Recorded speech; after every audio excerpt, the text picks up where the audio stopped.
দুঃখের সাথী একটা কমেন্ট করেছেন, আপু আমার ওয়াইফ টিকটকের মধ্যে অন্য একটা ছেলের হাত ধরে চলে গেছে।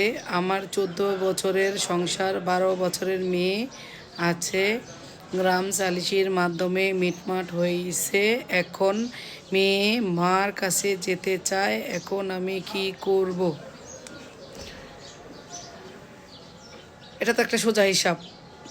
যে আমার না, তাকে সে যেখানে মন চায় সেখানে চলে যাক। আপনার প্রতি আপনার মেয়ে টান নাই, ওই মেয়েদের আপনি কি করবেন বলেন? সে যদি তার মার কাছে যে ভালো থাকতে পারে চলে যাক। মা যেমনটা করছে মেয়েও সেরকমটা করবে। আপনার মেয়ে আপনার কাছে থাকতে চায় না, আপনি যতই তাকে জোর জবরদস্তি রাখতে চান, সে একদিন না একদিন চলে যাবে। ওর প্রতি যে টাকা পয়সা খরচ করবেন সেটাই আপনার লস। হ্যাঁ, উদরের সন্তান, এটা নিজের সন্তান, এটা তো আপনার কষ্ট লাগতেই পারে। এখন আপনি একতরফা কষ্ট পেয়ে কোনো লাভ আছে ভাই? আপনার সন্তান আপনাকে পছন্দ করতেছে না, আপনার কাছে থাকতে চাইতেছে না, তাহলে আপনি তারে কীভাবে আপনি রাখতে চান?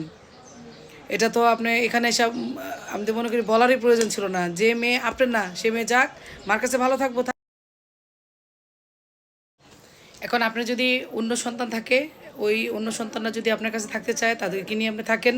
যদি কোনো সন্তানই না থাকে, আপনি আরেকটা বিয়ে করে নেন, সেখানে আরেকটা সন্তান হোক, সেই সন্তানটা আপনি মায়া দেন, এবং সংসারটা কীভাবে ভালো থাকে সেই সেই চিন্তাই মাথায় রাখবেন।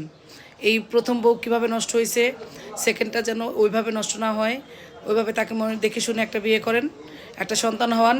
আপনি যখন আরেকটি সন্তান হওয়াবেন, তখন ওই সন্তানের মায়া আপনি ভুলে যাবেন। মায়া তো কখনো ভোলা যায় না। আপনি তো মনে সান্ত্বনা দিতে পারবেন যে তারা আমাকে মায়া করে নাই, আমি কেন তাদেরকে মায়া করব। বাস এটাই মাথার মধ্যে ঢুকান যে সেই সন্তান, সেই বউ আমাকে মায়া করে নাই, আমি কেন তাদের জন্য কান্না করে মানে চোখের পানি ফেলবো। কোনো দরকার নাই। হয়তো আপনার কিছুদিন কষ্ট হবে, হোক। আপনি ছেলে মানুষ, মেয়েদের তো বেশি কষ্ট হয়। আপনি ছেলে মানুষ, আপনি কাজে ধান্দা থাকেন, আপনি একটা বিয়ে করে নেন, আর একটা সন্তান হোক, দেখবেন সব ঠিক হয়ে গেছে। এটা আমার চিন্তাধারা। আমি সবসময় এটা মনে করি যে আমি যাদেরকে নিয়ে ভালো থাকবো, তাদেরও আমার নিয়ে ভালো থাকতে হবে। আমি যাকে আদর যত্ন করব, তারও আমার আদর যত্নের কদর করতে হবে। যদি সে আমার আদর যত্নের কদর না করে, আমি তার জন্য বিন্দু পরিমাণ কান্না করব না। কেন করব? সে তো আমার ছিলই না, তাহলে আমি কেন তার জন্য কান্না করব? মন শক্ত করেন। যা মেয়ে যদি চলে যায়, মেয়েকে বিদায় করে দেন, আরেকটা বিয়ে করে বাস ওই ঘরে সংসার সন্তান নিয়ে নেন। এটাই আপনার জন্য বেস্ট হবে, ওদেরও শিক্ষা হবে। পরবর্তীতে হাই আফসোস করেও আর আপনার কাছে চলে আসতে পারবে না, আনবেনই না, দরকার নাই কোনো আনার।